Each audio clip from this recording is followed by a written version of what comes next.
Good afternoon. Good afternoon. It's good to see you today. I'm excited about this program, and I'm looking forward to hearing a lot of what is going to transpire today. I think that, and not to overemphasize things, but I do think that history is being made, and it's good to be on the side of good history.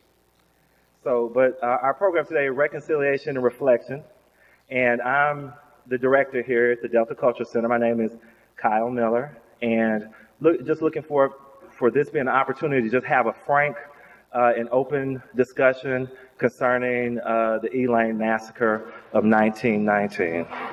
So with that being said, I'm going to first ask Father Brown if he would come and kind of explain how this whole thing came together.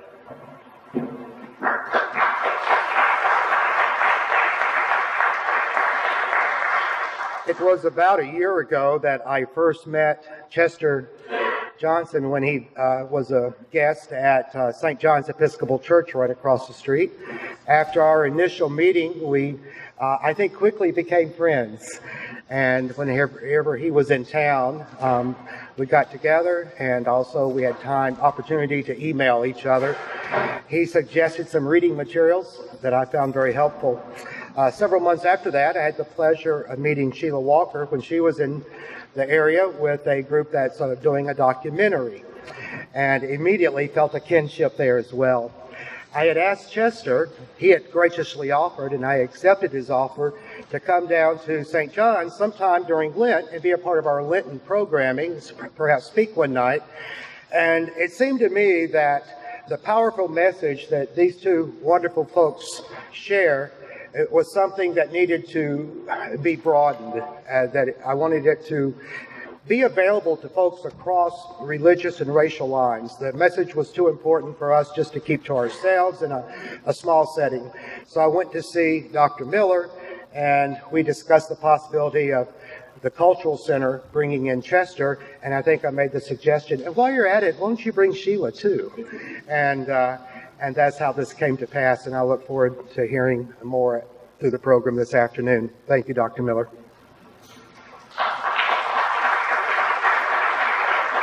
Okay.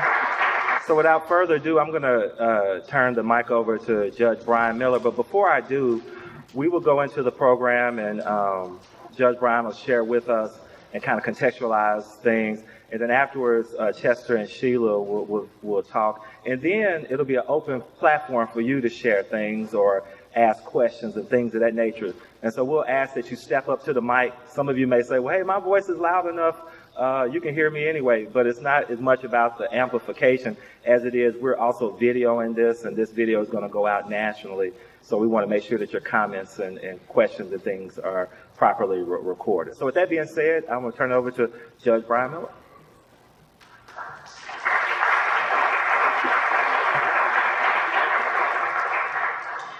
Kyle asked me to put this in context, and I started thinking about how I would put this in context for the program today in context, so I'll do this the best way I can. I was listening to NPR about 20 years ago, and Warren Christopher, who was the Secretary of State in the Clinton administration, was speaking. And he was talking about how all of our lives are interconnected. And he said one day, it came to his mind, this thought came to his mind one day when he was driving down a lonely highway and a car was coming towards him. And he was in his lane, the car was in its lane, and they were passing. And right before they passed each other, he looked over, and the gentleman in the other car looked over at him, and their eyes met. And they knew at that moment that they were going to survive their introduction because both of them stayed in their lane. And he made the point that every day in our lives, we're interacting with people, and we're coming in contact with people, and we're interconnecting, and we don't even realize it. And so when we start thinking about Elaine, here we are, 98 years out, and there are many stories being told.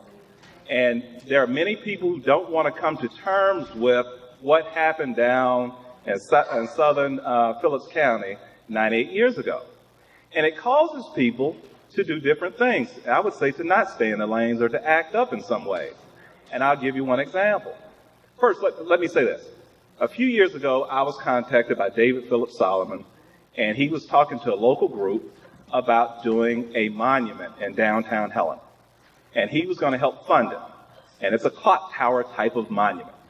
And we were very excited about doing something down in the park, 2 blocks or a block from here, because it would bring people downtown. And he said his only requirement was for him to fund it, or to help fund it, is that we put up the names of everybody who lost their lives in Elaine. Now, I'm thinking, here David is. David has been in New York for the last 50 years, maybe? 40 years? He's been away from Phillips County, born and raised here, but he's been away for many, many years. But his thought was, we have to do something to memorialize not only what happened, but all the people who lost their lives. Now, before I get to Sheila and Chester, Kyle started putting together this program.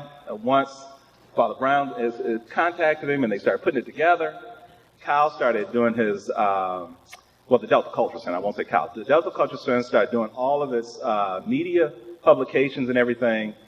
And there are people in this community, because I saw one of the emails, objecting to it. 98 years later, there are those who still don't want to come to terms with what happened. There are people who still don't want to talk about what happened. And then there's that other crowd that wants to be the gatekeeper of who gets to talk to whom. There are literally people in this county who say, if you don't come talk to me about this, you don't need to be talking. It really is like that. I saw the email. And it makes me wonder, where are we going? And I have to say this to put it all in context, is that today is just one program that's going to fit in a number of programs to bring light to this. We're coming towards the centennial of Elaine. It'll be in 2019.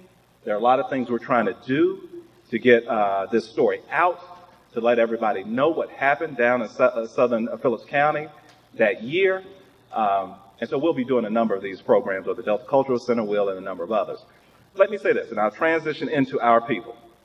We have, speaking of people who come from different points of view, different backgrounds, different lives, but whose lives interconnected, or have now interconnected, because of what? Because of Elaine. If you think about what Warren Christopher said 20-something years ago, and the point being, 2 people whose lives interconnected or were impacted by each other, and they didn't even know it or didn't even think about it, it would be Chester and Sheila. What they're going to talk about is their family histories with Elaine and how they came together. And let me introduce them so they can do it, and so I can sit down and be quiet. Now, Sheila's from Hot Springs, and I'm going to dispense with formality. I should call her Miss Walker, Madam Walker. I should call Mr. Johnson, Dr. Johnson. I should give them all of their titles because of their wonderful lives and all the things they have done. But I'm going to dispense with formality because we're all family here, right? Are we? Or do I need to be called Judge? No, I'm Brian, okay? I'm Brian Miller. Okay, so let's do this. Now, Sheila was born in Hot Springs, and she grew up in Chicago and graduated from Loyola University. After college, she got married to her husband, who she's still with after all these years, and his name is Ivor, and they moved to New York. And Sheila worked in New York City for a number of years, and she was a member of the Army Reserve. She worked as a federal law enforcement officer in New York City, and at some point she decided she was going to leave the city, and I think you were in Brooklyn, right? We're in the Bronx. I guess I need to get that right. She was in the Bronx, and she and Ivor decided to move out of the city, so they moved up to Syracuse, where she lived for 26 years. And from what I remember, Sheila, after dealing with Syracuse in those cold winters and those nasty winters, at some point you decided, I've got to get out of here. And so she moved to a very warm climate. She moved to Delaware. I guess anything compared to Syracuse is warm, isn't it? Sheila has lived a wonderfully full life, and she'll tell us about it. One of the things she said when she sent over her bio, she says, I've lived such a wonderful life, but on paper it looks like I've lived a quiet life. Well, Sheila's going to get a chance to bring her life to life here in a second. And she and I were still married after all these years, and they have 2 wonderful children. I've met her daughter, who's an activist and very strong, and she has a son, and she has 3 grandchildren. We also today are going to hear from Chester Johnson. Chester was born in Chattanooga, Tennessee, raised in Monticello, or he spent a lot of his youth in Monticello. He graduated from the University of Arkansas and from Harvard University. He left, when he graduated from Harvard, he started his own financial advisory firm, and at some point became the Deputy Assistant Secretary of the Treasury in the Carter administration. Chester, in addition to a life of finance, and in fact, I look at Chester's life as being somewhat of a Renaissance man. He is a king of finance, a well-educated man, but he also writes poetry and has written a lot of poetry. He is an essayist. He is a translator. He's authored numerous volumes of poetry, including the St. Paul's Chapel and selected shorter poems, which serves as the memento card used by the chapel that survived the 9/11 terrorist attacks at Ground Zero. In addition to a number of poetic and religious writings, Chester has written extensively on the civil rights movement and authored the Litany of Offense and Apology in Poetry and Prose for the National Day of Repentance. Now, I have really cut Chester's bio short because if you look at it, he's done some magnificent things, especially with his poetry. Chester is married to Frida Stern Johnson, and they have 2 children. Now we will hear from Sheila, who will tell us her story and tell us how she is connected to the Elaine Massacre.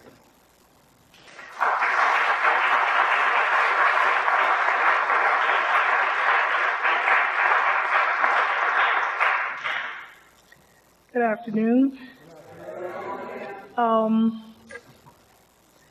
I'm glad that you all are having me here.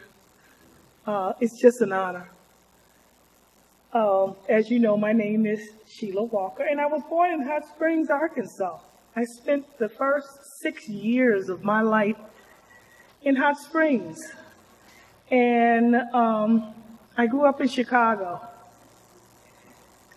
But Chicago was different. As a 6-year-old in Hot Springs, those first 6 years, I had no idea what racism was, none whatsoever. And that was soon to be different. I learned about racism in Chicago.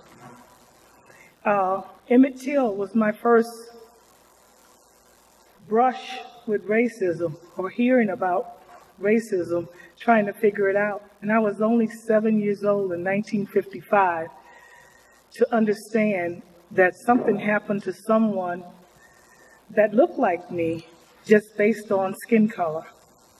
And then my next personal experience was the Little Rock Nine, 57? And on, as I'm in Chicago, I started to notice things that every school that I went to, all my teachers were white, and all the students were black. And so now, while in 57 you're integrating the schools here in Little Rock, Chicago is basically segregated as far as schools are concerned. There may have been a person here or there, but not many.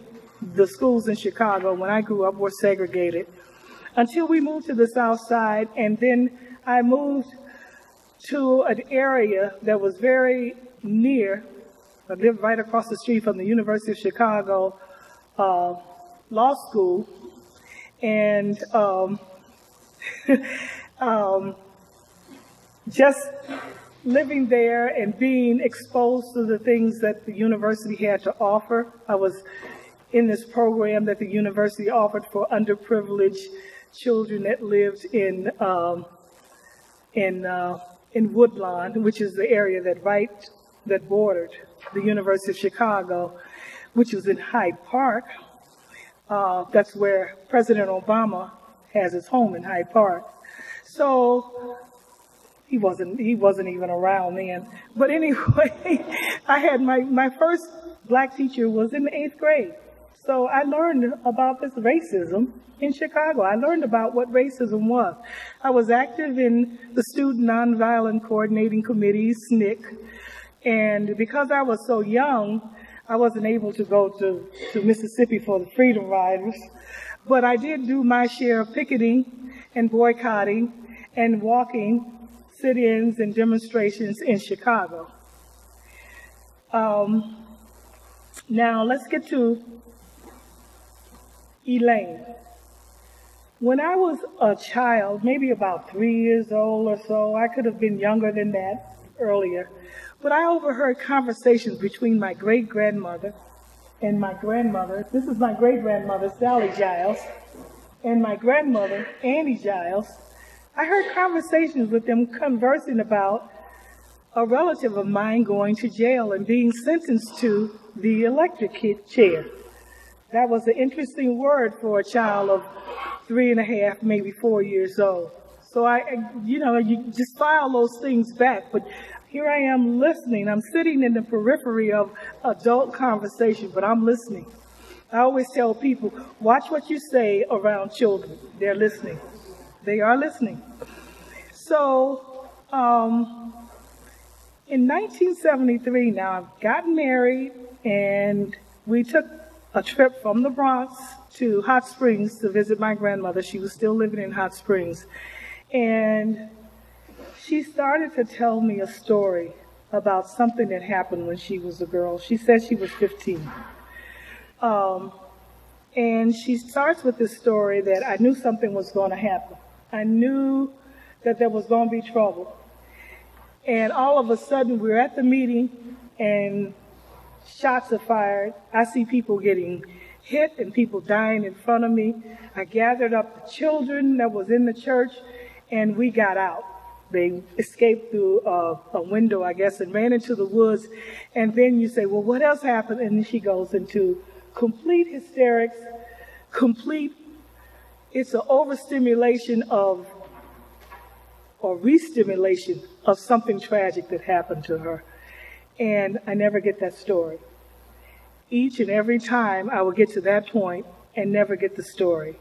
And it was until after she died that I asked my mother, well, what is she talking about? What is Mama? This is what I call my grandmother, because my great-grandmother, we called her grandmother, and my grandmother we called Mama, and my mother who lived in that household, I called her by her first name. That's the way it was. But anyway, no disrespect to my mother. So when I asked my mother, she said, oh, she must be speaking about Elaine. So I say, Elaine? Yeah, like the name? Elaine, like the name? She says, yeah, the Elaine. So we had just gotten a computer. This is like 1998, 97, 98, something like that. I look it up on the computer, do a search, and what do I find are the newspaper accounts, the white newspaper accounts on Elaine, even as far as the Chicago Defender, the New York Times. They're writing about what happened in Elaine in 1919 while it's happening, that it's happening. And I'm reading this narrative. And as I go through the days of, because just the first day wasn't enough, I go to the second day, and I go to the third day, they've arrested people, and then I go to either that third day or something, but there's a name that comes out at me, and it's my uncle's name. The last name, I don't know the first name, Milligan. It's like, who is this Milligan? Giles. I call my mother. Milligan is your Uncle Jim, which I thought was James, but it's Uncle Jim. And so I look, and he's like one of the first that gives testimony that yes, there was indeed a conspiracy, and they were going to kill the planters, et cetera, et cetera. So I was like, that's kind of embarrassing news to look at and see. So I just kind of left it alone. But periodically I would go back and look up Elaine again. And it just so happens, it was probably in 2000, I see that there was some kind of talk amongst the people, white and black in Elaine, or something that, based on Griff Stockley's book, Blood in Their Eyes. And I see that, and I said, oh, well, I have to get that book and see what that book is about. I get the book, I read the book, and I was like, oh my goodness, wow, this is something. I put that aside, I think about it, and says, whoa, boy. And I see the names in the index. I look up at the index, and I'm looking for the Giles name, and I see Albert, and I find out that my Uncle Albert, who I didn't know, was one of the Arkansas 12. And I'm reading, and the way Griff Stockley writes the book, he writes, it's from a viewpoint of a lawyer. So it's factual, it's boom, boom, boom, boom, boom. It's not what you would call a free-flowing read, but it's got a lot of information. So I kind of leave that alone. And a friend of ours, Barbara Love, who I met through my daughter, tells my daughter that there's a book written about Elaine and what was my grandmother's name. And my daughter calls me, and I says, well, Annie, but I don't think she would be, I don't know. But she says, well, what's your grandmother, your great-grandmother? I says, Sally Giles. And she says, I guess she must have talked to Barbara. She says, she's mentioned on the very first page of Robert Whitaker's book on the lapse of gods. So I get that book and I read it. Now, that book is written by a journalist. And not to take away from Griff, I think they both did outstanding research on this book. But it flows, as far as reading, a lot easier to read. It flows because he's a journalist writing something about history. And he's written for the Boston Globe. He was working at the time with the Boston. So he's writing, he's a journalist. His degrees are in journalism, and it was investigative journalism, what his degrees are in. So he knows how to look and investigate things. So comes up with the same facts, but it's easier to read.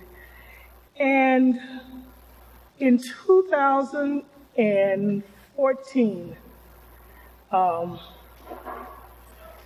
I heard, or something happened. My youngest sister died. She happened to be addicted to drugs, cocaine and heroin, and although she died from liver cancer. And I had already lost my eldest sister to virtually the same thing, the drug addiction. And I looked back, and I had just read Isabel Wilkinson's book, The Warmth of Other Suns. If you haven't read it, it's about the great migration from people of the South, black people, migrating to the North. And on that same table was that book. I just read it. It was late at night, and I'm reflecting about my sister, her death, and my family, and being raised poor. I was raised poor in Chicago, very poor. And living in poverty, and we're still, I was, at that time, when I'm reading this, I'm not in poverty, but I've always considered my husband and I as being working class. Not middle class, but working class. We've always had to work. And 2 or 3 paychecks, we could be in trouble if we didn't. We had a little savings, but still, there are things that can happen, catastrophic things that can happen, that can cause you to just deplete all your savings and everything.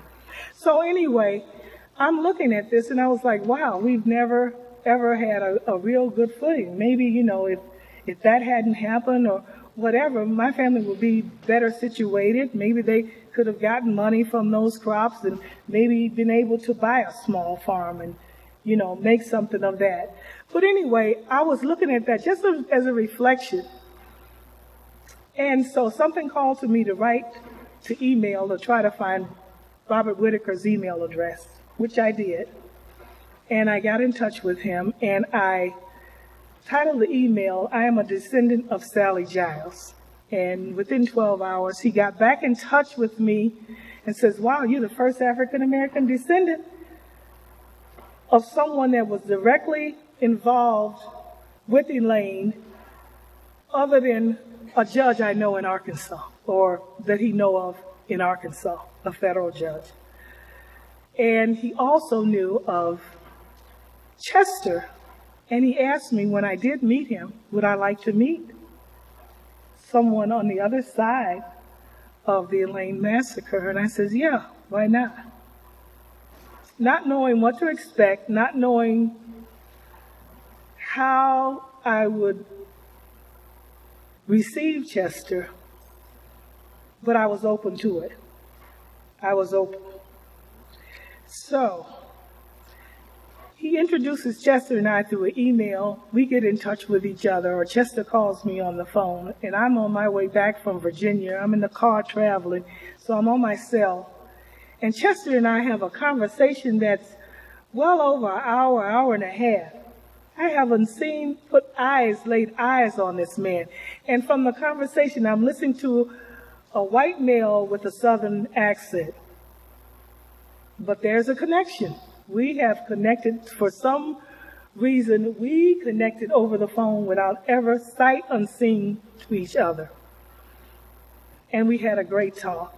And then we arranged, because my son lives in Boston, and we periodically would go to Boston. And so Chester says, I want to meet you. And so I'll make a train trip up to Boston, because I live in New York, and we'll meet. And Bob Whitaker kind of arranged that, so he was there with our meeting.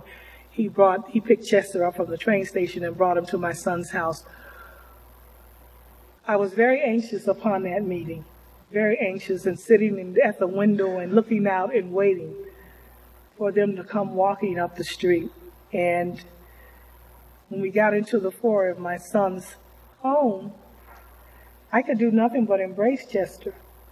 And when we sat down on the sofa, I don't know how or when or why it happened, but either I reached out or Chester reached out, but next thing I know, we're holding hands.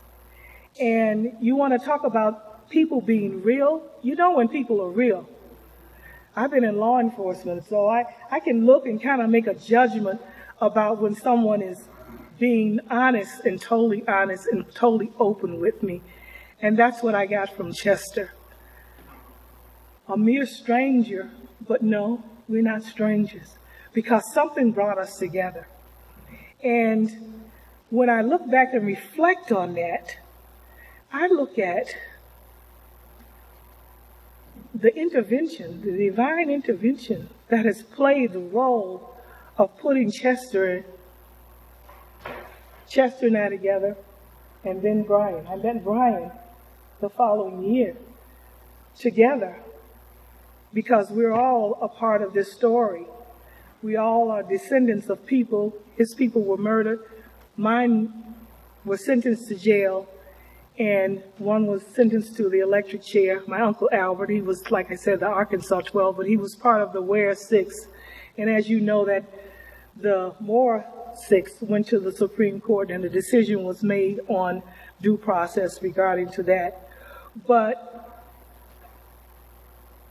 I knew upon that first meeting with Chester that I had an ally. And I didn't know where it was going to lead me or what. But Chester and I are communicating, and he comes up with a symposium. I guess he introduced it to the church, his church, Episcopal Church in New York.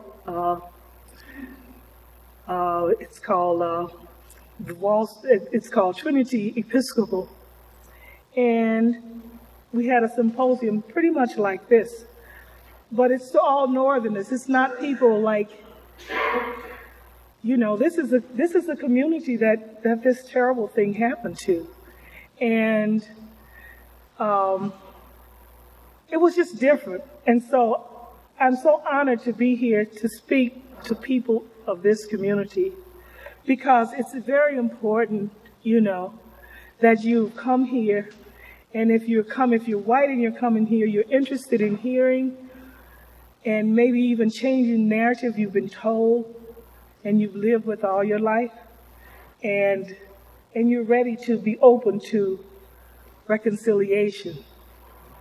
And meeting with Chester was like split as far as his feelings for his grandfather and reconciling his love and reconciling what his grandfather had participated in, what his grandfather had done. And so I kind of, at that first meeting with Chester, kind of said, you know, it isn't for me to hold on to something terrible that happened. Because upon reading that book and reading the facts and knowing the facts, after reading it, knowing the history of this country, very much in the history of this country, knowing what happened during the Jim Crow era, very aware of it, knowing what happened during slavery, knowing what happened to my people in this country. And I don't know about you all, but as black people, we're a very forgiving people. And so that whole thing, all I could see was Chester's humanness. He was a human being like me. He was troubled. This is something that happened to both of our families, and something brought us together. I call it God. I call it divine intervention, because as things have gone, as I have been on this path and this journey, things have just fell into place as far as our connection is concerned. Our connection. What happened to Albert and Milligan? Well, my Uncle Albert, I guess, you know, if you live in an abusive environment and there's either further abuse, you become an abusive person. And that he did become abusive. He married, he had a business, he had a younger wife, and he was abusive. And eventually the story is told. I always heard this story about an aunt. Her husband was so abusive and he beat her all the time that she mixed together some lye and poured it in his ear, and he died from that. So that's what happened to Albert. It wasn't a good outcome. But Milligan, on the other hand, my Uncle Jim, who was sentenced to 20 years at the Cummingsworth farm prison, he didn't spend 20 years there. He was the most gentlest person that I ever knew as far as an uncle. My mother was an only child, so this was the only uncle that I knew. And as a small child, he was just wonderful, loving and caring. So I don't know how much Elaine affected him, but he still had that genuine humanness to show a child love.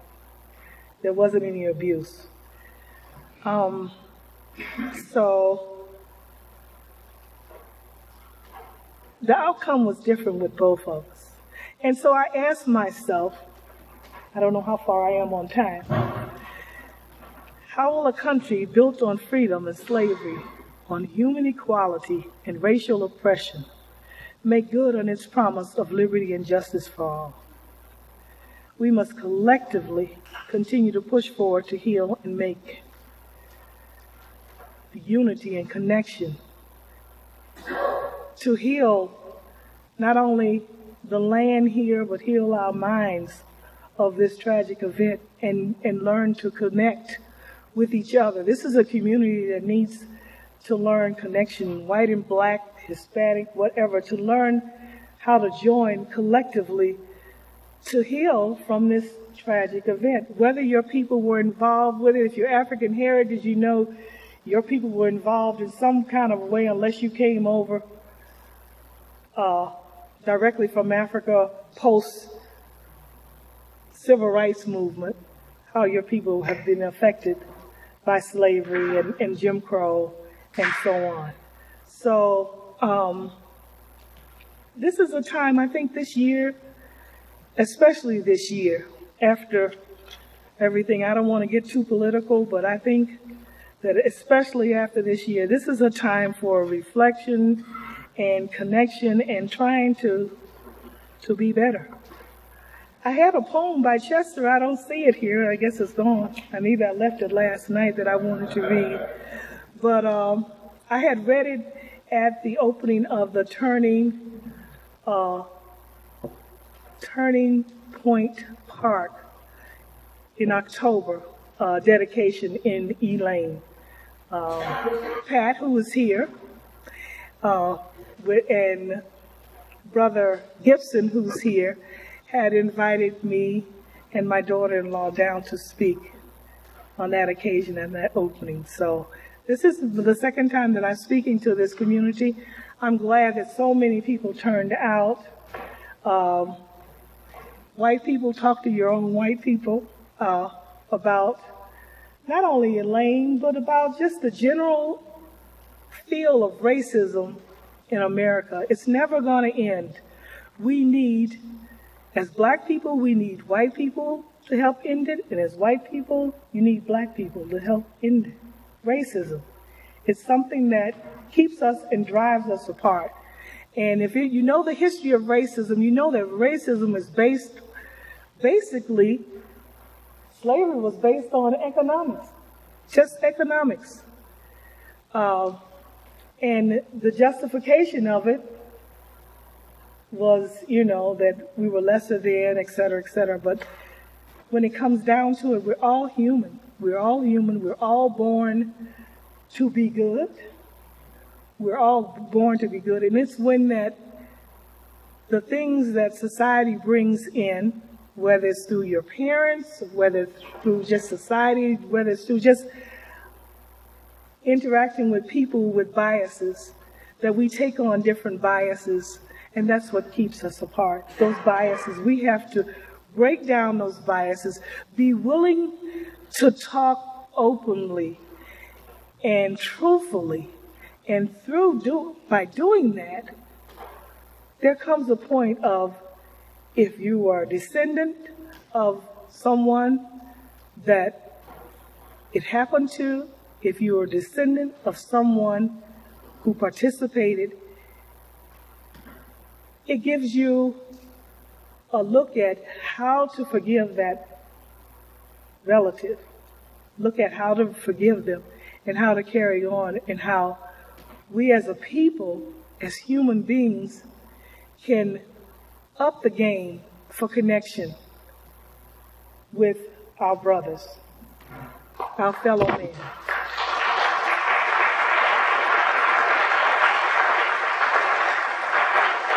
Thank you.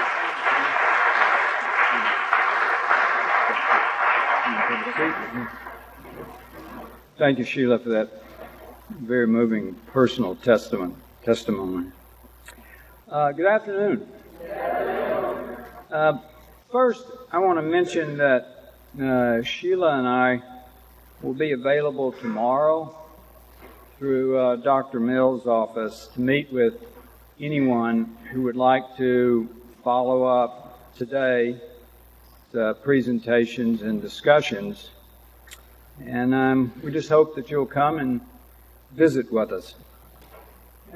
Secondly, on behalf of Sheila, we wish to thank the Delta Cultural Center and Dr. Kyle Miller for sponsoring this event, and of course Federal Judge Brian Miller for moderating our discussions a little later. Third, there are several images that will be included in my presentation that tell an important part of the Elaine story. So, Dr. Miller, I'm just going to briefly describe them. This is very briefly, this is a map of the major events that have occurred coming from up here, Hoopslower Church, where the Union met.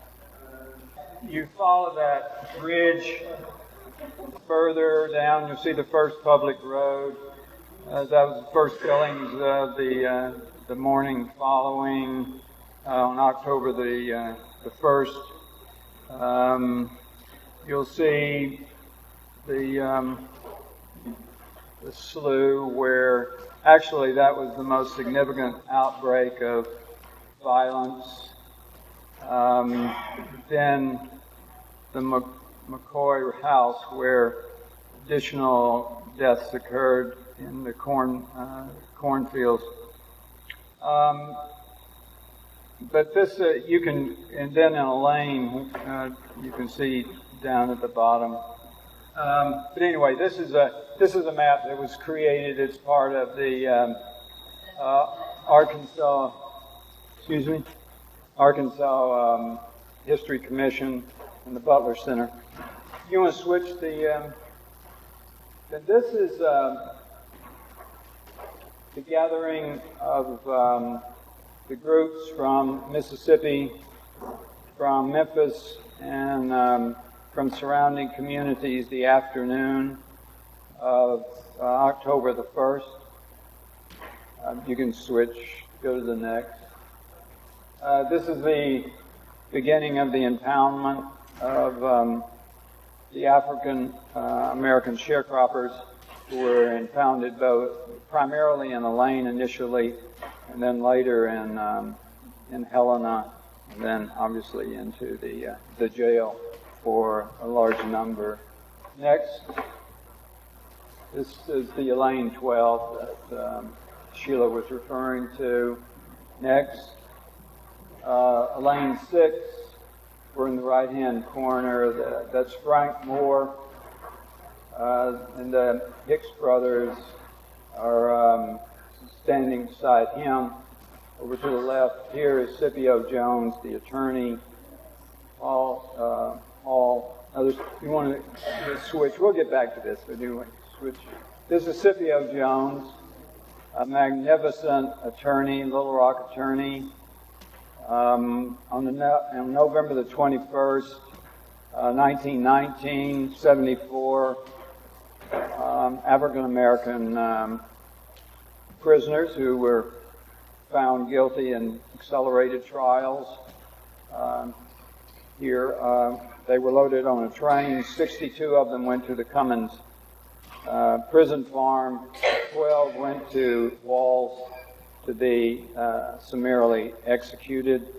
And through intervention, Scipio Jones not only did he save the lives of over a number of litigious and litigation phases, but within 5 years, and just bear in mind what was going on during that time, within 5 years, all 74 were free men.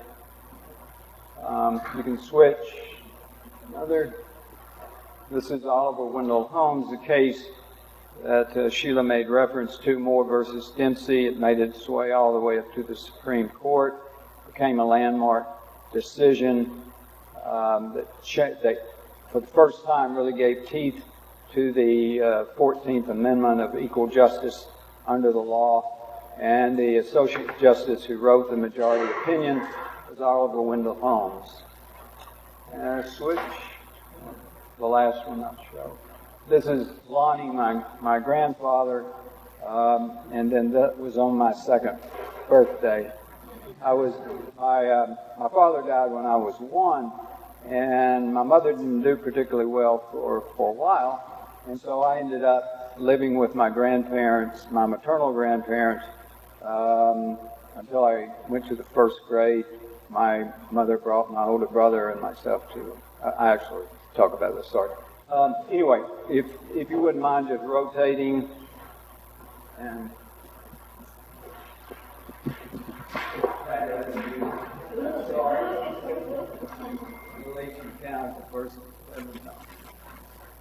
So, from the, before we have a few remarks before we go to the discussion. But can you hear me okay? Fine? All right. From 1st grade until college, I grew up in Monticello, Arkansas, only about 70 miles from Phillips County, if one is a bird. At that time, it seemed one couldn't get here from there. Monticello is the county seat for Drew County, the county in which Robert Hill resided, and where attorneys drew up the papers creating Hill's Progressive Farmers and Household Union, the Union of African American Sharecroppers. The Hoopspur Lodge, or chapter, of Hill's Union was meeting in Hoopspur Church north of Elaine late into the evening of September the 30th, 1919, when the first shooting began that turned into the Elaine Massacre. I lived with my maternal grandparents until about the time I started the first grade. My maternal grandfather, Lonnie Birch, worked his entire career for the Missouri Pacific Railroad, principally in McGee until near retirement, although he also was part owner of the Birch Farms in the northern part of DeShay County, immediately south of Phillips County. At the time of the Elaine Massacre, he lived in McGee. I adored Lonnie, and he adored me. We were inseparable until my mother settled with my older brother and me in Monticello.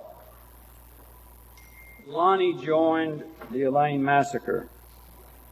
During junior high and high school, I heard my mother, his daughter, tell from time to time how Lonnie had participated in a nearby to McGee, that is, well-known race riot, as she described it, where lots of people died, lots of people, with the killing in and by cotton fields and close to the railroad tracks. Now let's fast forward several decades. In 2008, I was asked by the National Episcopal Church to write the litany, the words for a national service, when the church formally apologized for its role in slavery and related evils.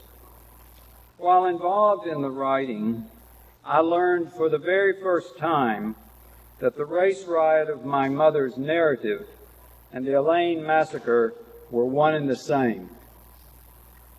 Since discovering this fact, I've noticed that increased interest in the Elaine Massacre has occurred across the country recently.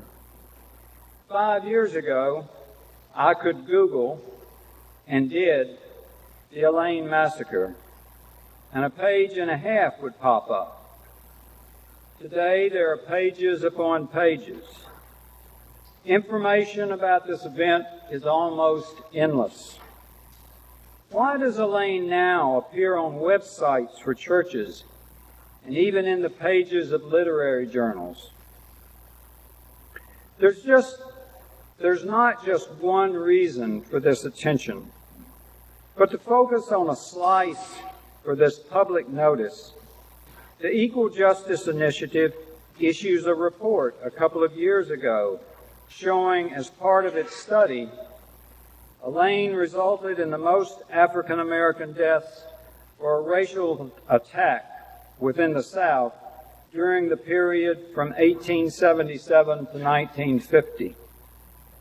The New York Times then writes a long piece on that report, highlighting Elaine. Later, the Los Angeles Times publishes an article on mass killings in the United States, and Elaine is featured. In 2014, Cambridge University Press publishes a book entitled Civil Rights and the Making of the Modern American State, in which Elaine and its related legal proceedings, Moore versus Dempsey, are the centerpiece of the book. The world has simply awakened to the Elaine Massacre, and I don't think the world's attention on it will somehow instantly decline, especially as we move closer to the centennial in the fall of 2019. But what does all this have to do with reconciliation? Sheila Walker just alluded to the underlying relevance in a personal way. For so many of us, Elaine is part of our own individual histories. Of course, on the face of it, neither Sheila nor I was involved in the event. And yet, in a larger sense, we are creatures of history, of near history more so than far history. In its own way, we know conclusively Elaine helped to shape us. Though I didn't fight in it, World War II helped to shape me too, and you as well. History does that. Even if no one had said a word about the Elaine Massacre, it still brought with it a persuasive, certain way of seeing things, a way of acknowledging the world in which we were born and matured. The fact that the particulars of Elaine were relevant this way, but closed, declares with an almost deafening roar the importance that Elaine holds for us, for people like Sheila and me, and for many of the folks who are here today. From Sheila and me, you hear that we believe reconciliation to be an outgrowth of an acknowledgement and a common acceptance of certain facts about the Elaine Massacre. You hear we wish to achieve a common understanding about crucial aspects surrounding the event in order for us to discuss with honesty, perception, and empathy the roles that our forebears played in this moment of history. At the risk of raising issues that potentially can separate us, though it is my intent to do exactly the opposite, I suggest that there are several key facts upon which all of us should be able to agree for a common understanding on which to build. I come to these facts based on considerable analysis in recent years about the Elaine Massacre and its aftermath. There is indeed much about Elaine which we can together acknowledge with common acceptance. 5 whites were killed, while there is a possibility that 2 of the 5 may have actually died by friendly fire. It is unclear how many African American deaths can be attributed to those groups of white men who came here from Memphis and Mississippi and surrounding communities. It is certain that the environment of the time, fear of unionization, and issues economic and racial that arose following World War I stoked the flames of the conflict here. What we don't know, and this matter has led to misunderstandings for years, is the number of African Americans who died. There is one narrative that argues 15 to 25 blacks died that first day from the various posses operating mostly in the area north of Elaine. This narrative further suggests that those deaths are the only ones inflicted upon African Americans during the conflict. Under this scenario, the federal troops came to restore order, and that's all the troops did, restore order orderly. However, the pertinent and reliable information does not end there. Based on military records and further supported through investigations and interviews with the federal troops by the FBI, at least 50 to 80 blacks were killed during the Elaine Massacre at the hands of the military. According to the McElvin report submitted to the Justice Department by the FBI within days of the conclusion of the Elaine Massacre, at least 20 were killed for refusing to halt when so ordered for resisting arrest. In addition, the FBI report concludes that the other African American deaths by the military came from an advance through woods where 150 sharecroppers were hiding, the federal troops clearing the area with machine guns and being under shoot-to-kill orders. So, at least 50 to 80 African American deaths by the military. And of course, there were other deaths, such as Dr. Johnston, the black dentist, and his 3 brothers, and similar ad hoc killings that occurred away from the first day and the military.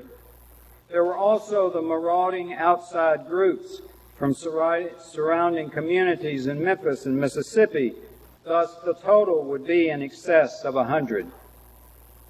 For a 2012 article on Elaine, I quoted Robert Whitaker, author of On the Laps of Gods, the story of the Elaine Massacre, who stated specifically for my piece, quote, "It is the documentation for the killing by the military, which I write about in On the Laps of Gods, that is the best evidence in my opinion, that the total number killed was above 100, close quote. The Encyclopedia of Arkansas History and Culture concludes that the African Americans who died in the Elaine Massacre could be in the hundreds. Also, a security agent for the Missouri Pacific Railroad who was deeply involved during the massacre and the trials following asserted in an affidavit that he personally saw 200 to 300 dead African Americans.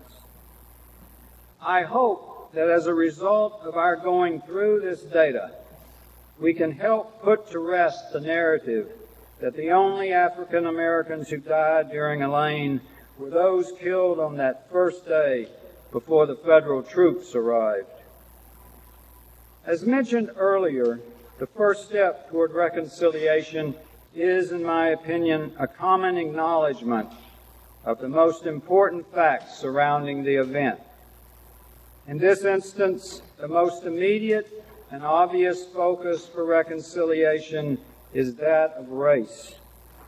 Though economic factors were also present, the massacre occurred in the context of race.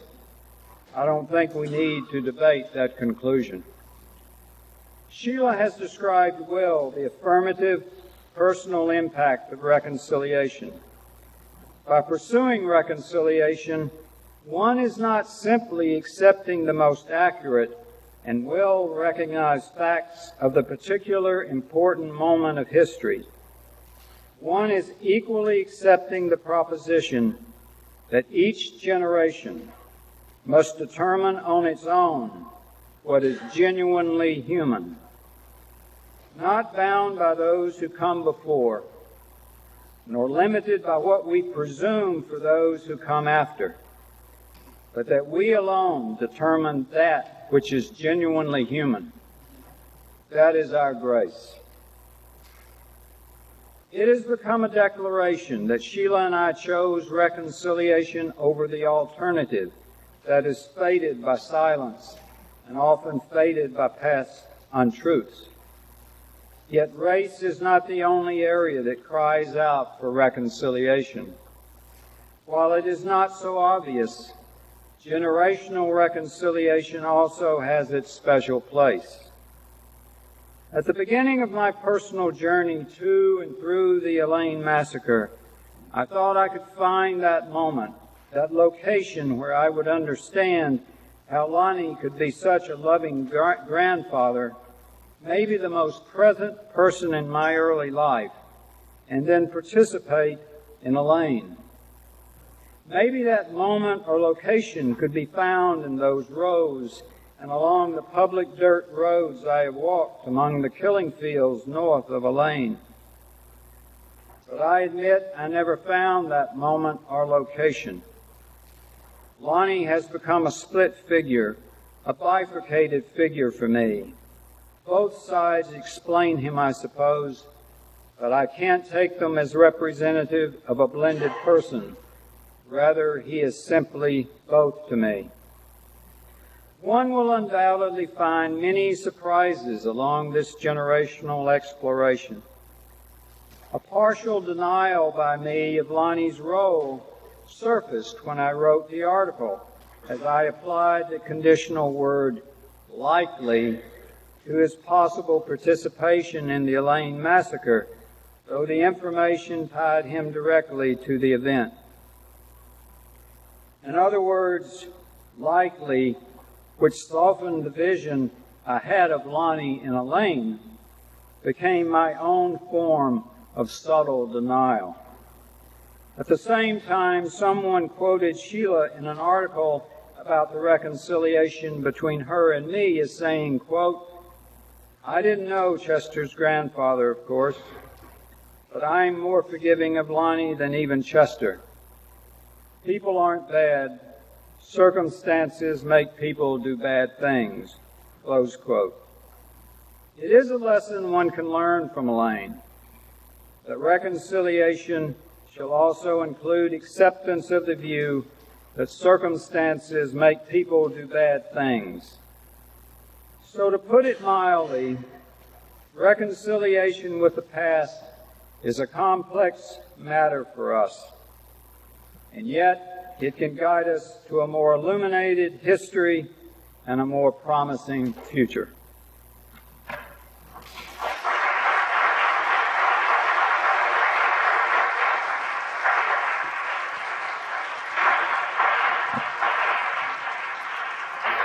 All right, we're going to open it up to questions here in a second, but what I would like to tell you to do, when you ask your question, please come to the microphone.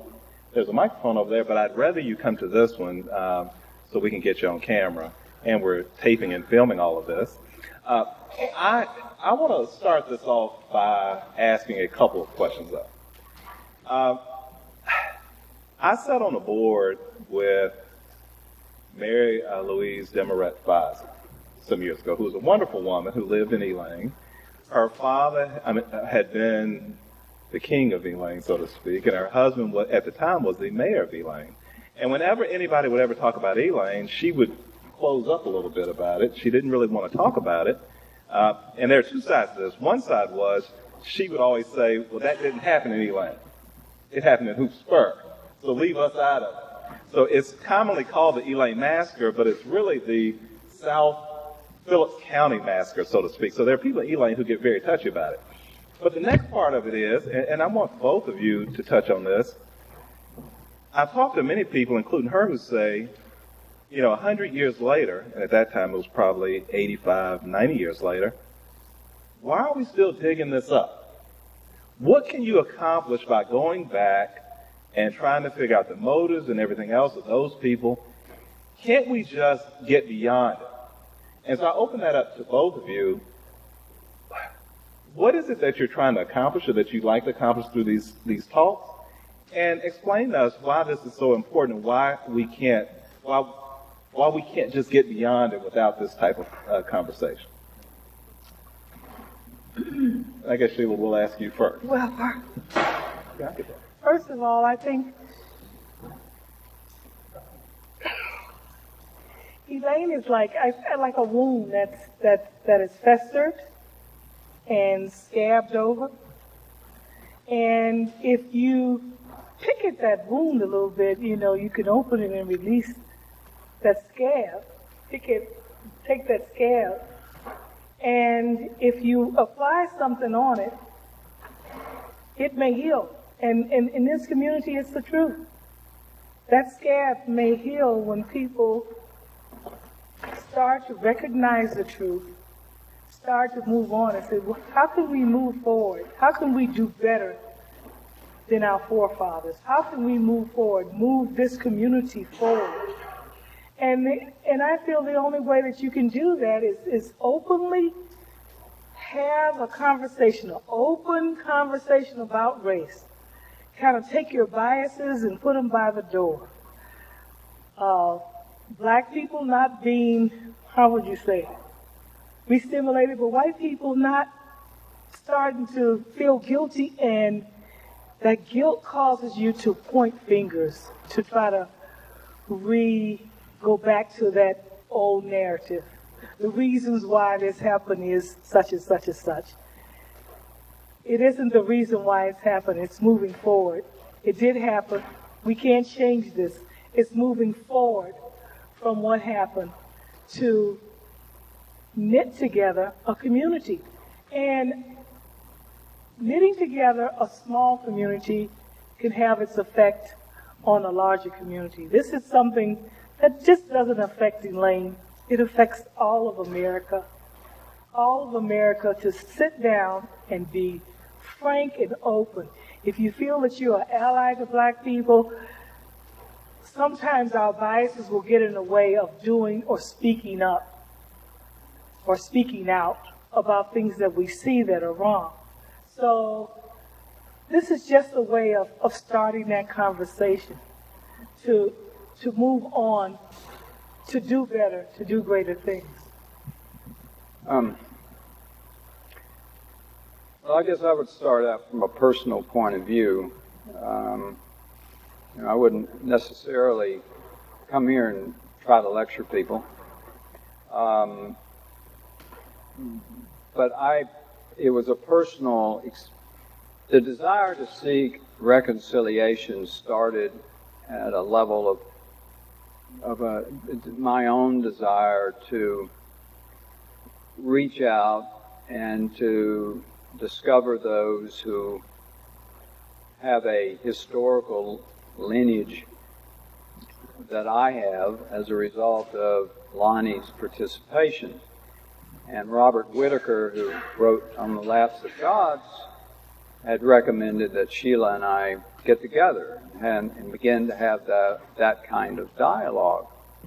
So my first outgrowth in terms of toward reconciliation was not a large one. It was a very selfish and personal one. But I think any of us who have sort of looked at history would recognize that you don't really get over a traumatic experience unless you face, as a group, as a community, what are the basic facts about that event. There's a tendency, if a community doesn't address, and we've seen countries do this, they don't address what went wrong in their country, then they have an enormous negative self-image. It causes reduction in creativity, reduction in development, in energy, because, what was wrong with us? Why did this event happen here? Why, is there something wrong with us? Is there something wrong with the other, the other side? And there is this negative image that begins to compound itself, and it affects everyone's point. And I can give all kinds of ways in which people have used truth and reconciliation, but they use the word truth and reconciliation in various countries in the world that have dealt with this. But the personality, the identifications, the self-identification is pervasive wherever this happens, if one doesn't go through the exercise of truth and reconciliation. So, yes, it's been 100 years. And yes, I think the issue that Sheila raises about a scab and it not being healed, that's the way that I don't think you ever eventually get away from the time that this has an effect. If there is an absence of agreement on some fundamental facts about an event, it continues to bury and continues to give definition to the personality of the community that has to deal on a regular basis with the memory of what happened at that location. Let me follow up with two questions, and then we will start taking questions. And the first one, and these are going to be somewhat blunt questions, so I want you to be ready for them. I've heard conversations from people who say, there's been this talk about having a conversation on race nationally. And I've heard people who oppose it say, well, no, really, the social justice warriors do not want a conversation on race. What they want to do is come and tell white people how bad you are and what you need to do to help me to solve my problem. Now, I've heard that conversation. And Sheila, I think you have laid this out.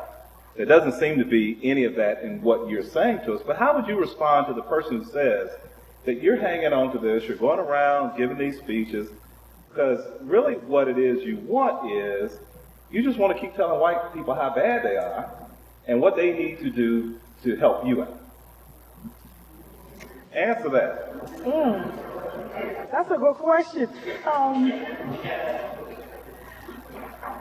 I go on the basis that everybody that's ever put on this earth is born as a good person. So rather than focus on how white people have, how would you say, the injustices that we've undergone as black people in this country, rather than focus on that, focus on changing the perspective of white people of us. And I don't have to go out to try to prove who I am to you, because I am black, but change the perspective of how they think of me as a human being. Change their perspective to look into their own biases, their own things that they've been taught, and not things that openly make them human. That connection that I connect with you, I can connect with you, I can connect with you, I can connect with you, I can connect with every white person in this room. And we can connect on that level of being human beings with respect for each other, listening to each other's point of view, and in some way, just having that conversation, it may just make someone who is in disagreement look at that, take it apart, and maybe change their perspective. And let me follow up with just the same type of question. There will be some who will say, okay, your grandfather participated, you did not participate, you are not guilty in any way, because you cannot be held accountable for what your ancestor or what your grandfather did. And there would be some who would say that there's a certain amount of misplaced white guilt that you're trying to overcome. And how would you answer that? In Sheila's circumstance, when I threw it out that the social justice warriors and they're demanding something, nothing in what Sheila says. I mean, Sheila's been very successful in her life. She graduated from college, was a federal law enforcement officer, Army National Guard, has done really well in life. You've done the same thing. And so I don't think her situation really fits the narrative of somebody who's trying to demand anything.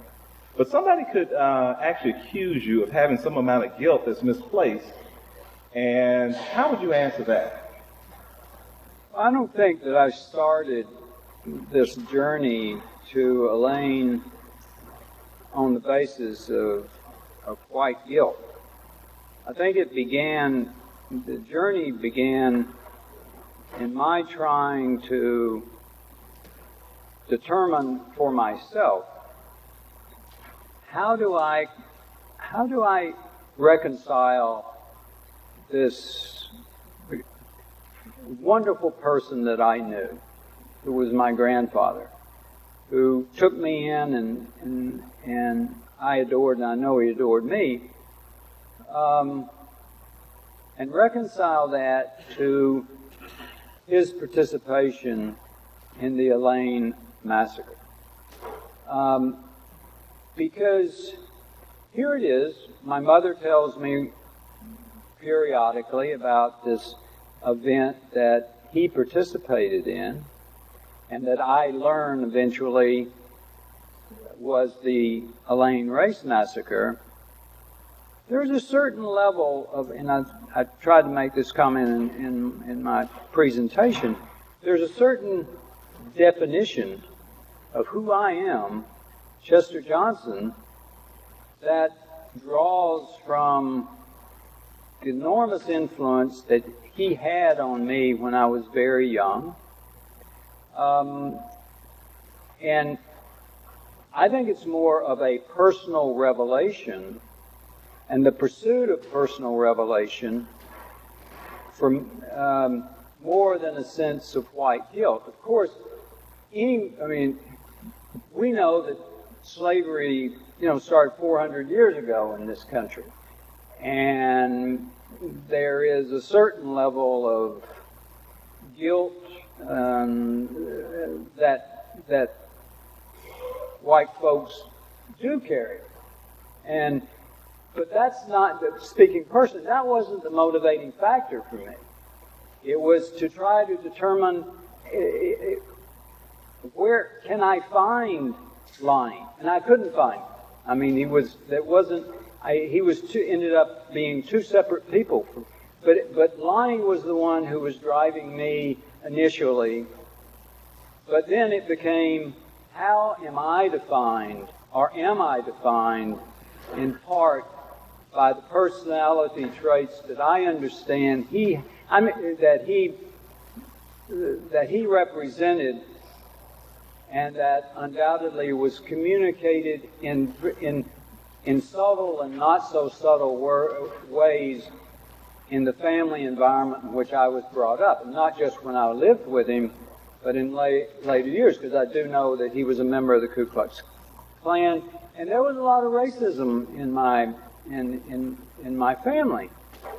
So it was meant to be a self-revelatory exercise on my. Last question from the moderator. Well, if you have questions, come on down. If you have questions, come on down. Come on down. Hello, my name is Jaden Woods, and I have 3 questions. Why did the Elaine Massacre have to happen? Could it have been prevented? And how can we stop this from ever happening again?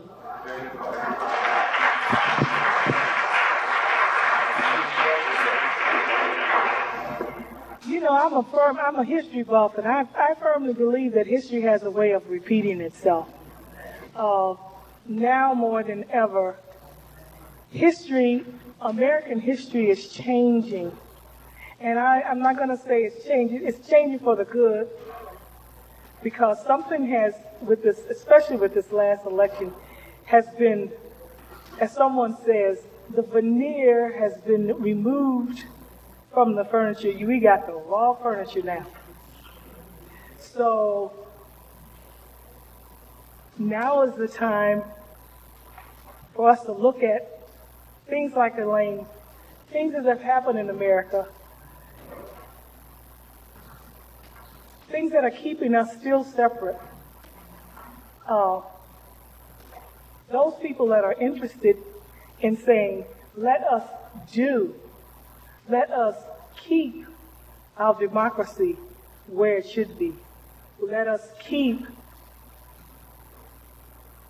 our country growing and becoming better.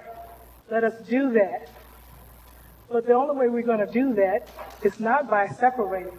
It's by coming together, and coming together not in a way of pointing fingers at groups, at groups of people, at immigrants, at LGBTQ, at black people, at Jewish people, at Muslims. We've got to come together, because this is what this country was made up of. It's nothing but immigrants. I think everyone white came here to some degree to escape some type of oppression or persecution, or to better their lives. Those of us who our forefathers were brought over on slave ships, our role now is to make something better of our lives. And it's not going to happen with us continually staying apart, continually fighting amongst ourselves, continually separating. We've got to come together as people in this country in order for democracy to survive. Otherwise, it's just not going to survive. It's not going to survive with the splinter groups that are now coming forth that we have. And I think that's why you have so many people coming, going into the streets, demonstrating about different things that are going on now in this country.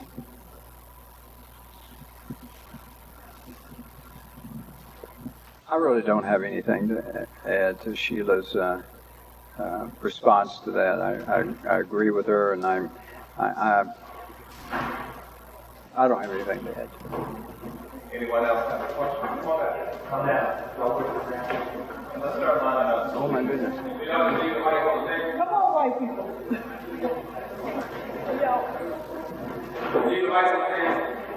Okay, all right. It's so hard to see them. My name is Deborah Hester, and I'm here, born here, raised pretty much here, been gone for about 40 years. I'm back here in the Memphis area, and I'm glad you guys stood up because now I can see you. And I really want to thank you for having the courage and to share this story and your story. I came today because of a couple of things. One, 1919, my mom was born in June 1919 here in Helena, and she passed away, and it's inspired me to come back here to try to understand a lot of things, right, and especially my heritage. And the second thing is that I also heard on PBS that this was the Red Summer, 1919. And what I think is significant about that is that it was not just here. So quite often we look at things locally, but I've grown because I've lived nationally and internationally and know things that are connected globally. So I always think locally and globally. So when I realized that it was just not Elaine, because I'd heard about Elaine. I'm sure everybody who ever grew up in this community has heard about the Elaine Race Massacre. Sort of don't want to talk about it, maybe do. I'm glad that we are. But my question is, if this was something that was in 1919, it was really not slavery connected. When I heard the information around the Red Summer, it gave me the impression that it had something to do with the Great War, World War I, and the impact that African American soldiers had coming back from World War I. So my question to you in all your studies, because I mean I've just found out about this in the last 30 days, so I haven't done my own due diligence, right? But not just about race is a conversation that personally I'm seeking to find out. I'm trying to understand root cause. So was this about economics? You sort of alluded to it earlier when you talked about slavery. Or was it about fear or hatred? Let me respond to that. Let me just mention that there were two elements of James Weldon Johnson applying the term Red Summer 1919, this being the Red Summer. There were two elements of it. One being the obvious of, because there were race riots all across this country. There were journalists at that time calling what was going on in this country a war between the races. It was both domestic and foreign journalists were referring to what was going on as a race war. I mean, there were battles between races from Arizona all the way up to New England. And there were several things going on at the same time. One was clearly that the soldiers, African American soldiers, had come back, or had come back from World War I. They had been respected in certain significant ways in Europe that they weren't here. And because they had fought for the United States, there was a level of expectation that life would change here in the United States, and particularly in the South. And there was a concerted effort for those expectations to be dashed.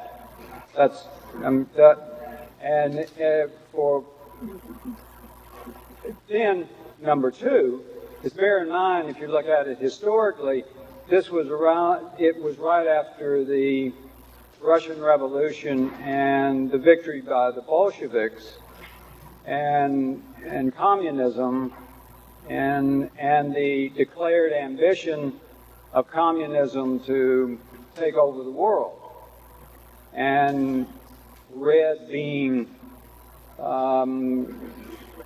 representation of world-dominated communism.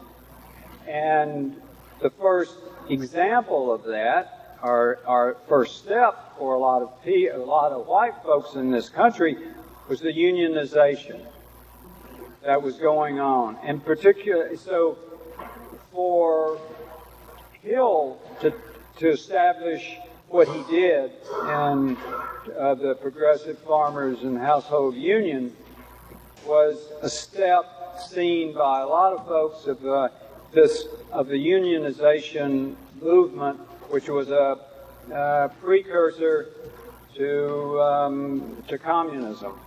So there were several elements of the redness of, in addition to the letting of the blood. So you had the confrontations. Well, the point I'm also missing out is a lot of the veterans who came back, they knew how to take care of themselves because they had gone through. So there was that fear that was going on as well. So, it had many elements to it. Does that help? Yeah, thank you very much. And I think I'm glad that you're like right now. I guess I don't necessarily have a question to ask, but I think that vaccine is very important in understanding motives, right? And in our motives, that I hope that will never drive us to make those kind of actions illegal. Right? I mean, that's the great thing. Okay. Minimize. So thank you. Yes, thank both of you for coming. My name is Carrie Bobo. I'm a lifelong proud resident of Helena, West Helena, Arkansas. My grandmother was Carrie Kirkendall, and she was born October the 20th, 1900. So this happened a few days shy of her 19th birthday. I've lived with this story all of my life.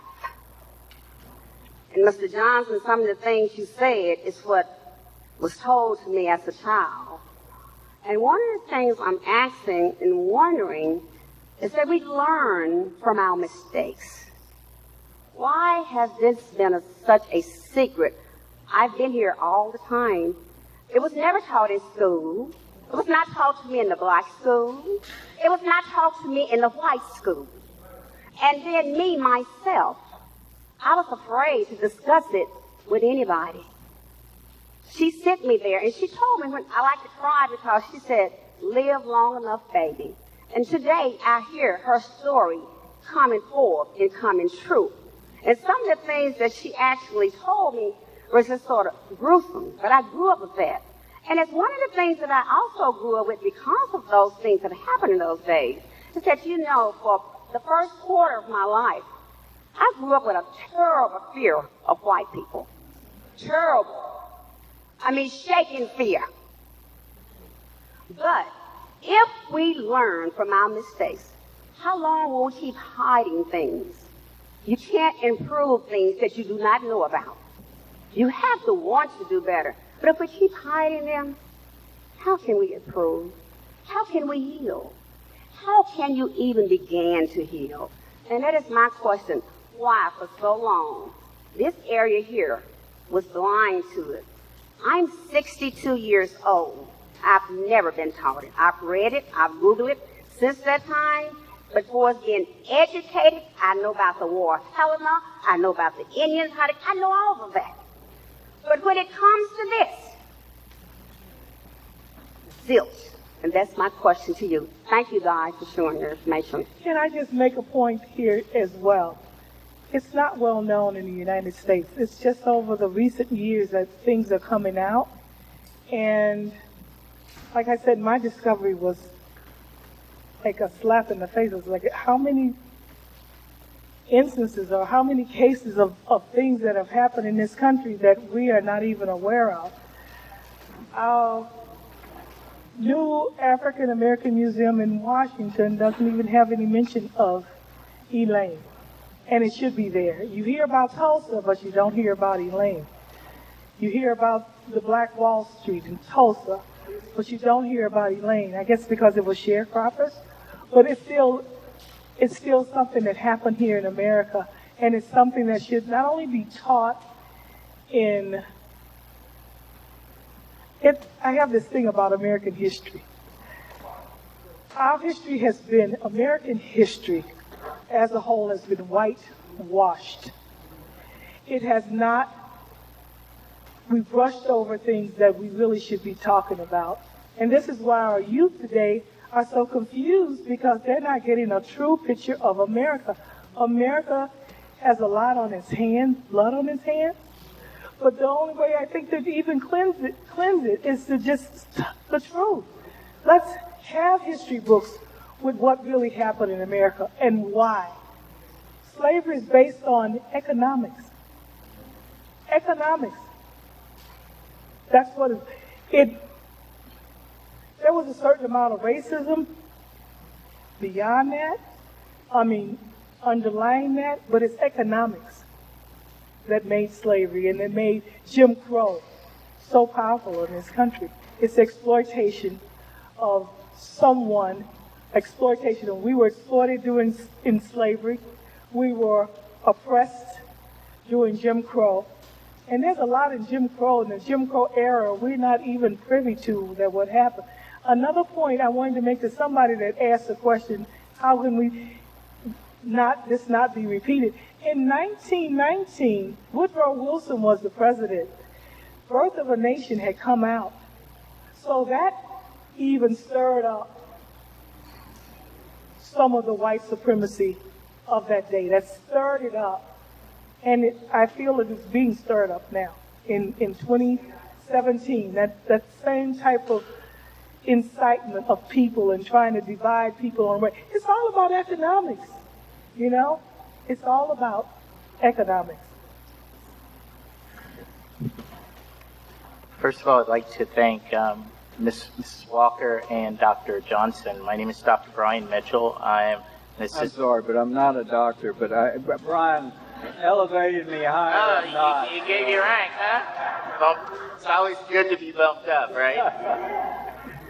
I wanted to thank both of you for coming out and sharing your narratives about your family. I'm working with the Arkansas Studies Institute, the Butler Center, and Mosaic Templars, and planning the 1919 commemoration of the massacre. And I'm trying to collect data, narratives, personal narratives, photographs, documents, and digitizing these and making sure that they're widely accessible to the public, particularly children and teachers who will be teaching in Arkansas. So I want to give a shout out or let the audience know that if you have anything, whether it be pictures, documents, funeral notices of Atkins or Pratt, or even Corporal Luther that were killed at the riot, please let me know, and I'm happy to come out and have somebody come out and collect those from you, make images of them, and give their originals back to you. You can find me if you go to Euler's, University of Arkansas Little Rock's history page. Just go to faculty.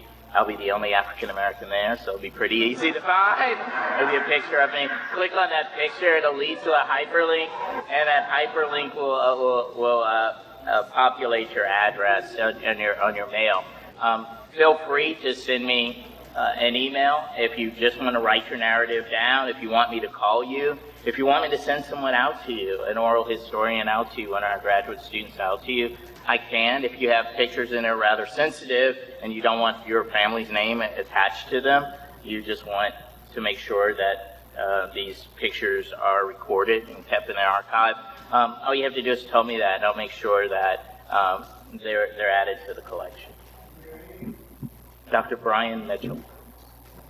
Brian, while you're going through and doing this work, I'd like you to put just a parenthesis on, okay? Yes, sir. I hope there is a discussion group going on somewhere, sometime soon, that is an effort to put a biography together of Scipio Africanus Jones. It is the story that needs to be told, that hasn't been told. He is a genuine American hero, and we ought to do it. And so in your work, please put that forth. Just last week, I did a presentation for a number of lawyers inside of in the Little Rock area about Scipio Africanus Jones, and particularly his contribution that he made in regard to the Elaine cases that went on to the Supreme Court, the role that he played there, and his origin. A lot of people don't know that he started out as a slave. You know, he was born in slavery, the son of his master, so the illegitimate son of his master. And he makes his way through law school, working as a tenant farmer, which could be why he was so passionate about the defense of these tenant farmers. Thank you. I just wanted to comment on that thing on Scipio Africanus Jones. As a person of the black community, I only discovered him through the books that I read. And I just feel that he should be known to every African American child in this country about what he contributed to African Americans for civil rights. And the civil rights movement wasn't happening then, and what he did was quite extraordinary. You know, just the fact that he even did the defense, and then the fact that he would have to hide every day or evening at someone's house because his life was in jeopardy for defending his own people. So he should be remembered and recalled. I'm just shocked in Arkansas that he's not this big hero that will walk or whatever. There's something in Little Rock with heroes. The trail, that he's not on that trail. Yeah. Yeah. Okay, yes. Good afternoon. Thank you for coming. My name is Davis Wilkins. I don't live in Helena now, but I was born and raised here. My father was a World War I vet. He died when I was 3. The name, reflection and reconciliation. Along with reconciliation should come some form of repentance. Have you heard anybody say anything about any forms of repentance, any repentance about what happened in this community? See, you were saying you probably didn't understand how your grandfather could be involved in this. Truthfully, your grandfather was an accomplice to murder. Can you accept that? Can this community accept that? That a lot of your white relatives here were accomplices to murder. Now, I don't dislike anybody, but that's just the real deal. We have to come to grips with what has happened in our community. In order for it to heal, we got to call a spade a spade. We can't just sit up and say, okay, this happened now. We want to look over it, and that it doesn't work like that. Life doesn't go like that. Like Carrie said, I was one of, she's 62, I'm 60. I was one of those kids that went to Central. I saw racism in this town. I was afraid I can tell you some things about this community. I'm going to say this. When these people went through what they went through, my feeling is it can be compared to post-traumatic stress disorder. Something that wasn't even named back then. These people went through something. They raised kids. They became adults that were messed up. Those adults raised kids that became adults that were messed up. Our community has been poisoned by murder. Are we going to just sit up and not say anything? Okay, we're going to let it go along, and we're going to say, well, okay, everything is fine now. We want our land to be healed, and we want business to come back because we've talked about it. We really haven't talked about it. The hurt that's in people, that's deep down in some people that are great-grandchildren or grandchildren of these people, that hurt is still in there someplace.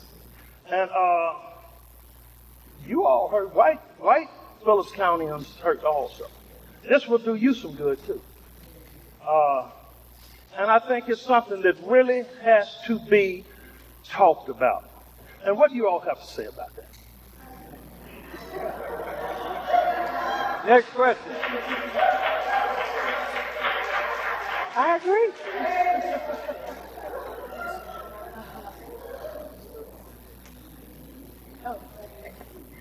My name is Sandra Fisher, and I live in Pine Bluff, Arkansas. I thank you for being here. I was born in Port Gibson, Mississippi, and I moved to Los Angeles, California at the age of 3. My parents rarely watch films that depict the struggle of black people in the South, and I couldn't understand that until I moved to Pine Bluff 23 years ago. I've had more history lessons here than I ever had when I was in school, and it's real for me now. And when you're talking about the reflection and reconciliation, I was sitting there and I was like, boy, this is good information, and everyone in the United States needs to know about this. And then I got teary-eyed and didn't know where it was coming from until I realized I saw a commercial last week. There will be a documentary about the burning of Los Angeles, and it had to do with the aftermath of the Rodney King verdict. So the reason that we need to deal with all of these issues is because if we keep perpetuating a fear among the races, among the classes, we're going to continue to get what we've always gotten.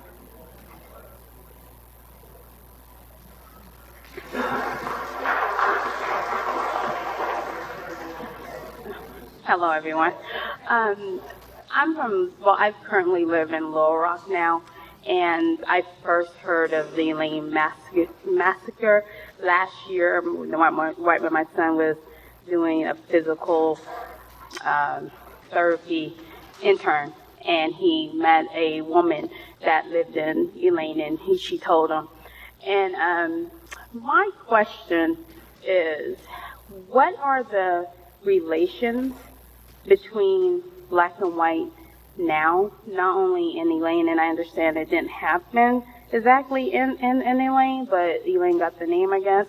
But what is the true relationship now among black and white community members in the area in general? And secondly, quick statement, I think the only way that we can have true reconciliation, it is right if we all start those conversations in home, and then bringing, kind of like what you said, the white people talking to white people, and then us all coming together and having a true conversation without the animosity.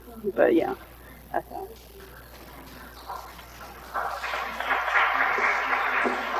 Hello. My name is Dr. Steffi Turner. I'm a clinical psychologist. Excuse me? Hello? My name is Dr. Steffi Turner. I'm a clinical psychologist with a specialty in forensics and also an emphasis in being an activist and researching black history.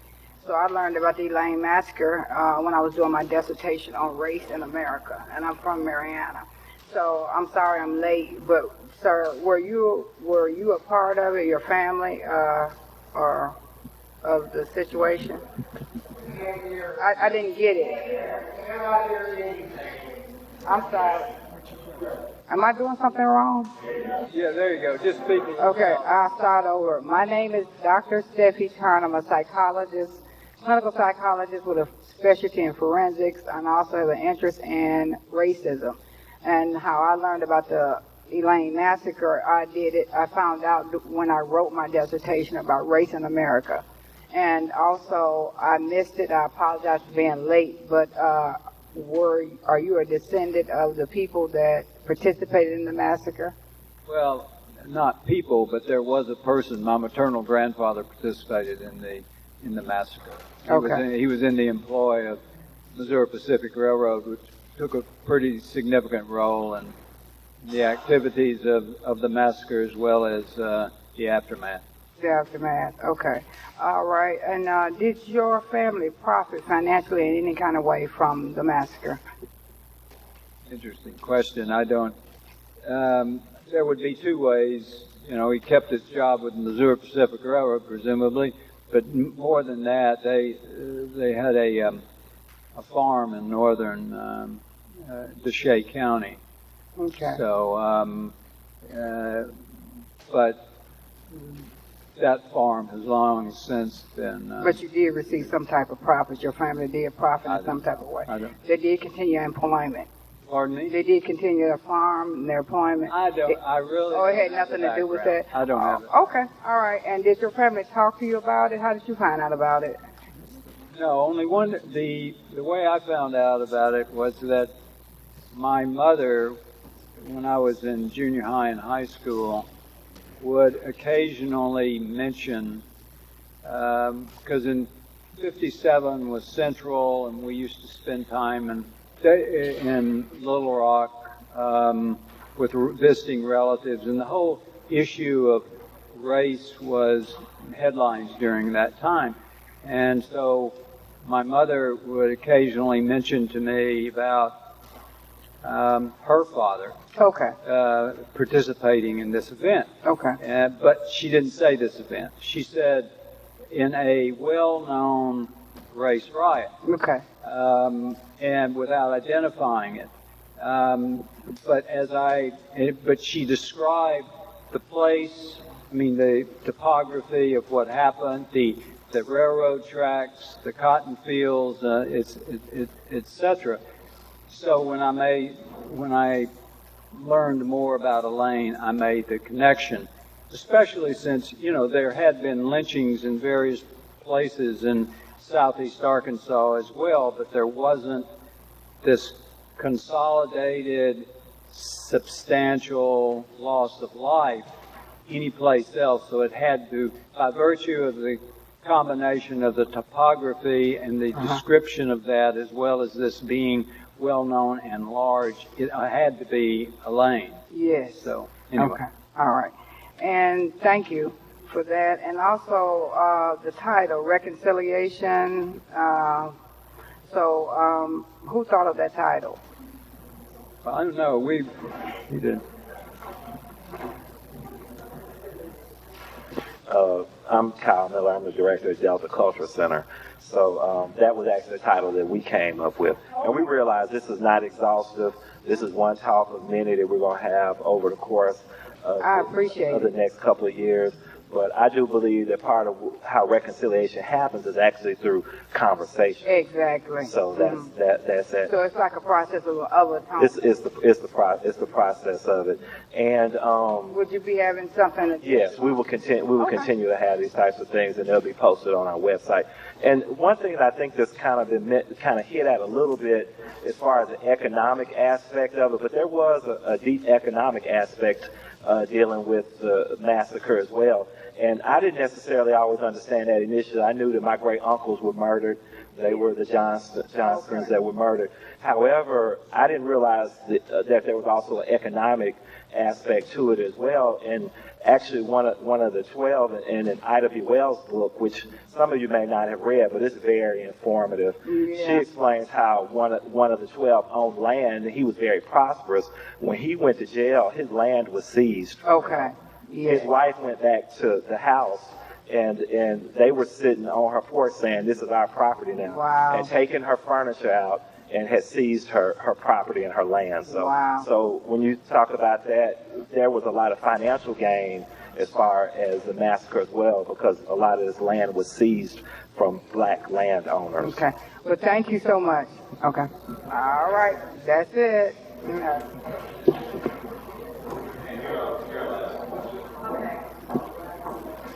I work with the Lee Street Community Center, and my question may not be directly to you as much as it is to everybody involved. Well, I have two questions. One of them is, where is the funding to help us keep this going? Because we've learned that we know we can do things, but we haven't been able to do it. That's not my major question. My major question is for the young people who are here, and somebody may have the answer.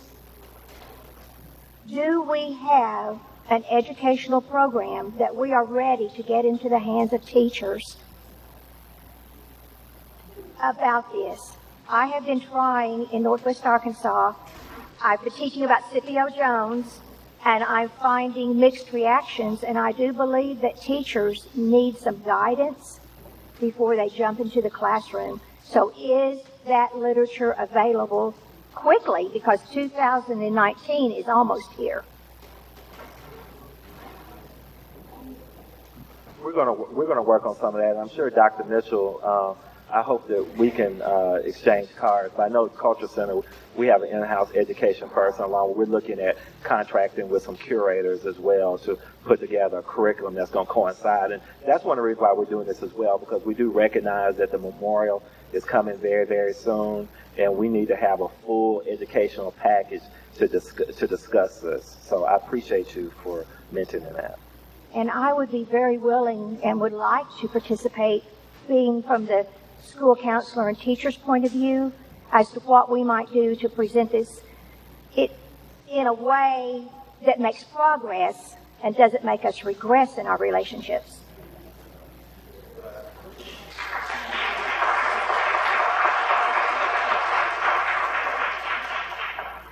Hello, my name is Candace Jones. I'm a teacher at Little Rock Central High School. Yeah, I'm a teacher at Little Rock Central High School. I teach 12th grade, and by the way, I do teach I have some of my students do presentations regarding the Red Summer in my English 12th grade class, so it's already being taught in some schools, in some classes. But my question, well, I actually have two questions, and I think one has kind of already been answered. The first one is, how often do you guys plan on doing this, like formally continuing this conversation?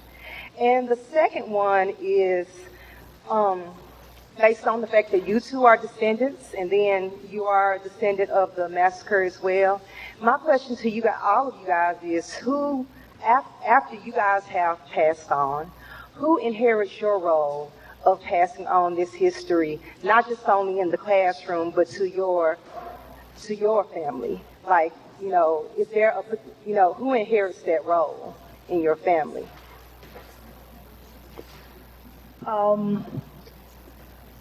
As soon as I got information about this, I gave it to my two children. So they got the books and they read about it, and they're pretty versed in what happened in Elaine. My daughter-in-law, who happens to be German, is also a film producer, and she and another film producer have made this a project to tell the stories about the descendants and Elaine. It's just not telling the story of Elaine, but the after effects, how we've come together, how Brian, Chester, myself, and Kyle come together as families who are descendants and where our families stand. As far as I think my children will probably say that. Okay. My daughter is a music organizer. I'm almost certain. Well, no, I had said this would be the last question, but I see we have two more people. No, we'll take it. Ms. Hammonds will be the last question. Yes, ma'am. No. Well, my name is Barbara. I thank you for sharing your stories, for your efforts to educate all of us, to cloud a bit of our history, to make it more available to all of us. And instead of a question, I have an experiment. My question is, can I do a little experiment? And this is my experiment. The point is reflection and reconciliation. And you have said that reconciliation follows dialogue, people getting a chance to talk. And one of the things that I noticed is that not exactly true, but the white people are pretty much over here, and the black people are pretty much here, and the white people are pretty much over there, and we're just kind of separate from each other. So my proposal is that we could do a little getting together. So how many of you would be willing to talk to each other across this racial divide? Just raise your hand and I'll know whether I should sit down and shut up. Okay, I see. Excellent. And for those of you who want to do it, great, and those who don't, that's fine. But here's what I'd like you to do. I'd like for you to find somebody that you did not come with, a white person with a black person and a black person with a white person. So that means you're going to have to get up, and I'm sorry you might not be able to tape this so well. Walk across the aisle, find somebody, and then I'm going to give you a specific set of directions. Okay? So find a partner, and when you find your partner, then I'm going to tell you what to do next. So go find somebody that you're going to talk to. Find somebody you're going to talk to. Find somebody that you're going to talk to. And when you get your partner, go find somebody. Go find somebody. Go find somebody. Walk across the church. Walk across the aisle. Okay, now I need to give you some directions. Hello? Hello? Hello? Hello? Hello? Now here are your directions. Decide on who is A and who is B. Who is A and who is B. So right quick, decide who is A and who is B. Very quickly. All right, A's, raise your hand. A's, raise your hand. A's, raise your hand. Okay, B, raise your hand. Now listen, I need you to hear these instructions. Hear these instructions. Hello, stick with me. Stick with me, and okay, here are your instructions. Hello, this is a speak and listen. You get to talk while your partner listens, and then your partner gets to talk while you listen.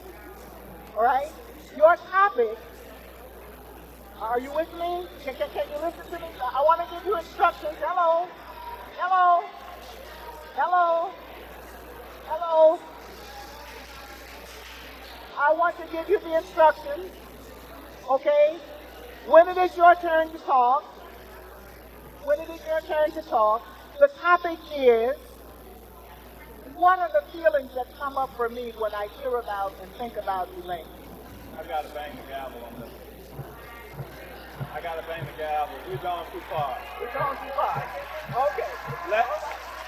Let the courtroom come to order. You can be seated. Let the courtroom come to order. You can be seated. We have one last question, Ms. Phillips. Look, we've gone long anyway. Okay, I'm not going to be very short. She actually is a segue to what I wanted to say.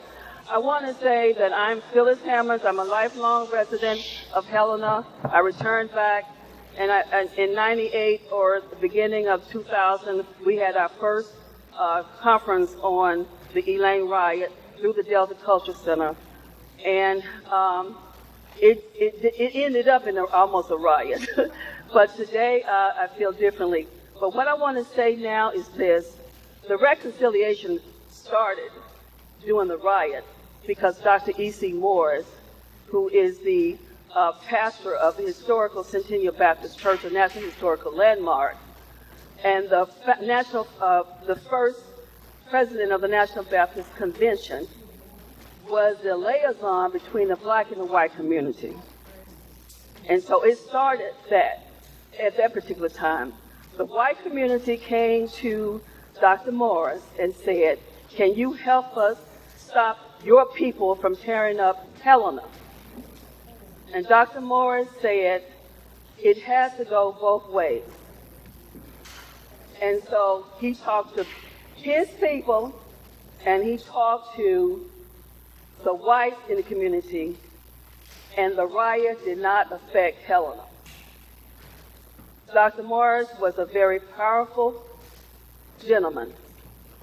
And as I indicated, he was the founding president of the National Baptist Convention that is still in existence today. The church that he built is just right down the street on York and Columbia. And the Miller family, the two doctors and the judge, are working with a group of us to restore it to its natural beauty. So the other thing I want to say to you is something that I have always wanted to happen in this community. You remember in South Africa when Bishop Desmond Tutu led the reconciliation meetings all across South Africa?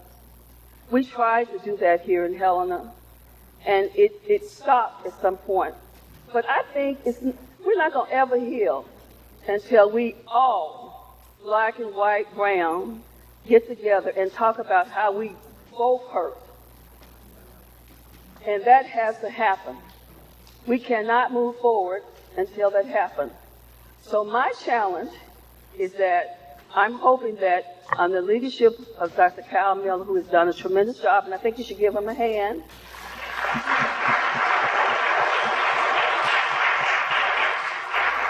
And I know under his leadership, with the power of the judge and others in the community, we can make it happen. Thank you. And I don't think there's a better way we could have ended this afternoon. I will say, before we adjourn, I'd like to give a rousing round of applause to both Sheila Walker and Chester Johnson.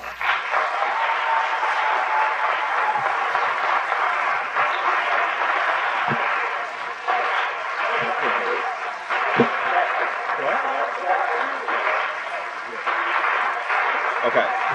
And you are all invited to the reception immediately after this that will be in the back.